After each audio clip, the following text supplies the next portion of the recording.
Hello viewers. இந்த இடிக்கலை எப்படி சுத்தம் செஞ்சு பழக்கிறதுன்னு தான் இந்த மினி vlogல ஷேர் பண்ணியிருக்கேன். நம்ம சேனலை சப்ஸ்கிரைப் பண்ணி ஒரு லைக் பண்ணிடுங்க. எனக்கு சப்போர்ட்டிவாக இருக்கும்.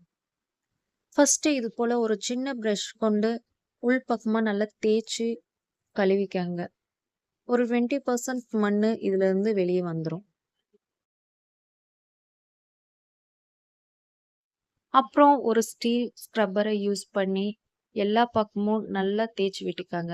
இதுக்கு வாஷிங் லிக்விடு, டிஷ்வாஷர் பார் எதுவும் யூஸ் பண்ணாம வெறுமனே நீங்க வந்து அந்த ஸ்டீல் ஸ்க்ரப்பர்ல தேய்ச்சி விட்டுக்குங்க. அதுக்கப்புறம் நல்லா ஊற வச்ச அரிசியை வச்சு நல்லா இடிச்சுக்கங்க.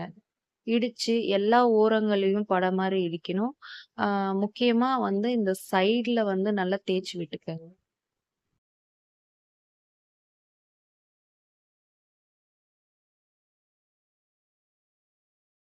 கொஞ்சமா தண்ணி சேர்த்து அரைச்சிக்கிட்டே இருந்தீங்கன்னா, இந்த கலர் சேஞ்ச் ஆகுறத நீங்க பார்க்கலாம். வெள்ளை கலர்ல இருக்கக்கூடிய அரிசி கொஞ்சம் கிரே கலர்ல மாறி இருக்கும். போட்ட அரிசி ஓரளவு அரைப்பட்டதுக்கு அப்புறம், அந்த அரிசிய கொண்டே அந்த உரல்ல இருக்கிற எல்லா பகுதியிலும் படுற மாதிரி நல்லா தேய்ச்சு விட்டுக்கங்க. ரொம்ப நாளா இடிக்கல் வாங்கணும்னு ஆசைப்பட்டேன். ஆனா வாங்க முடியல. காரணம் என்னன்னா, ஃபர்ஸ்ட் இருந்த வீட்ல நாங்க இருக்கிற போர்ஷனுக்கு நேர் கீழ வந்து ஹவுஸ் ஓனருடைய பெட்ரூம் இருக்கு. நான் இங்க கிச்சன்ல வந்து இந்த இடிக்கல்ல யூஸ் பண்ணேன்னா, அவங்க பெட்ரூம் நல்லாவே சத்தம் கேட்குன்றதுனால, ஹவுஸ் ஓனர் வீட்டுக்கு அ விடும்போதே ஒரு கண்டிஷன் போட்டாங்க. பெருசா எந்த ஒரு கண்டிஷனும் போடல. இந்த இடிக்கல் மட்டும் யூஸ் பண்ணாதீங்கப்பா. இது வந்து எங்களுக்கு தூக்கத்த டிஸ்டர்ப் பண்ணும்.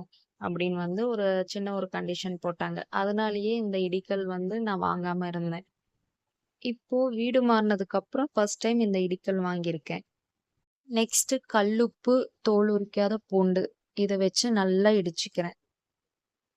ஆல்ரெடி அரிசிய வச்சு சுத்தம் பண்ணும்போதே மேக்ஸிமம் இருக்கக்கூடிய டஸ்ட் எல்லாம் வெளியே வந்திருக்கும். இருந்தாலும் கடைசியா இந்த கல்லுப்பு, பூண்டு இத வச்சு நான் வந்து அரைச்சு சுத்தம் பண்ணிக்கிறேன். பூண்டுக்கு பதிலு வெங்காயம் கூட யூஸ் பண்ணிக்கலாம். மிச்சம் மீதி இருக்கக்கூடிய எல்லா அழுக்கும் வந்து வெளியே வந்துரும். இதையும் நல்லா தேய்ச்சி வாஷ் பண்ணிக்கங்க. இப்போ இந்த இடிக்கல் நம்ம ரெகுலர் யூஸ்க்கு ரெடி ஆயிடுச்சு.